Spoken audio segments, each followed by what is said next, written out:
Now you want to create a style for this. So right click, that'll just make your layer name as whatever you just typed. Right click again, blending options. I've already got this layer style saved. You won't, just hang on, I'll get it up and I'll show you the settings. This is specific for the red one. So these are the settings you want. This is only for my display settings as well. You might have to change it. So my drop shadow is red. Show you what the drop shadow does now if I change it to green. Does that. So if your drop shadow is green, of course, you want your background to be green as well, else it's just gonna, too many colours in there, it's not gonna look too good. So we'll go back to red now. Right, that's a bit too dark actually. Yeah, you want this drop shadow to be quite light. About that, there you go. So opacity 100, I'll show you what the opacity does. You want it to be as bright as possible so you can see it.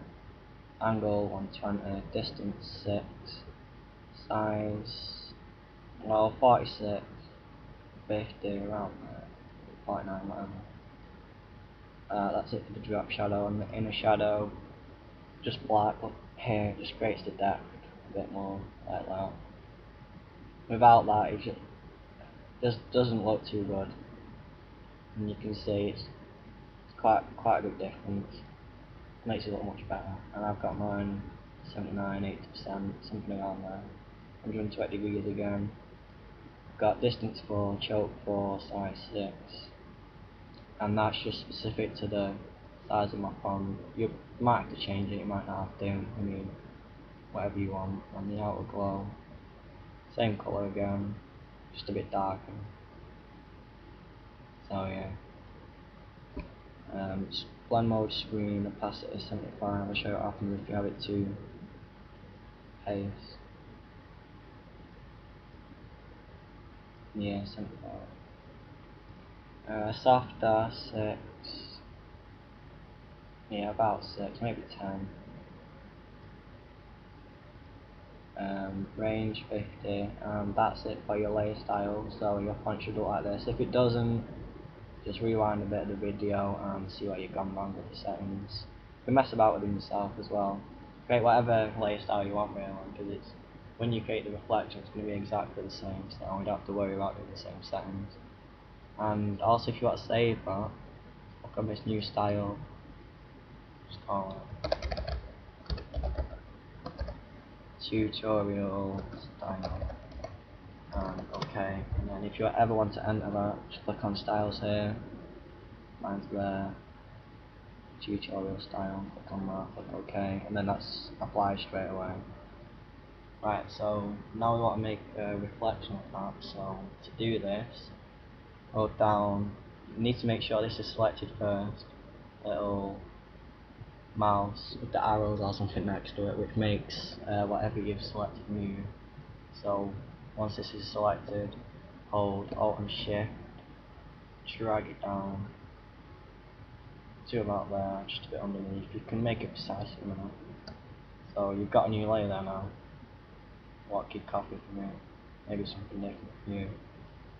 Now you need to turn that around so it's facing the other way. So with this layer selected, edit, transform, look vertical. You can see that's made a reflection there. And by using the arrow keys, just move it up a little bit. This is the up arrow key, of course, so use that. Right, I think I'll keep it as that. Once you've done this, you need to make a gradient so it looks like it's fading down. So with this layer selected again, make a layer mask. Make sure your foreground's white, your background's black. Click on the gradient tool. Maybe a paint bucket for you. If it is, hold it down, click on gradient. Click up here. This changes your settings. And you want to have this one selected, foreground to background, which is here. So click on that. Okay. Start just at the top of your lettering of your copy. Hold down Shift, drag that down just near the bottom of it, and let go of your mouse. Sorry. and there you see, got a nice reflection. And yeah, this is my personal thoughts on it. I just think the opacity of this is just far too great, so I usually go down to about 30 or 40, about 40 normally, and you can see, well, to me anyway, it looks much more better. So there you go, that's your reflection done. That's it now, basically. That's your desktop done, and if you want to use this, you want to go File, Save for Web and Devices, Alt Shift Control S if you can be bothered remembering that. Personally, I just go File, Save for Web and Devices. It shows you a little preview of it. There you go. Good quality. JPEG maximum quality 100, of course. Everything's just maxed out basically except from blur. Click on save. Just gonna save it to my desktop so it's easy to find. Tutorial to save. Got a little loading bar there, right? Once that's done, it should shut itself down. Minimize that. Here's mine.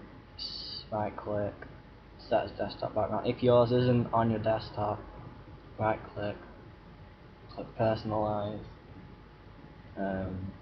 desktop background, and here browse, and desktop. This is where mine will be, wherever you saved it to. Remember where you saved it to so you can find it later. And tutorial 2, open. There it is. So there you go. I hope you have fun doing this, and please remember to rate, comment and subscribe. Thanks.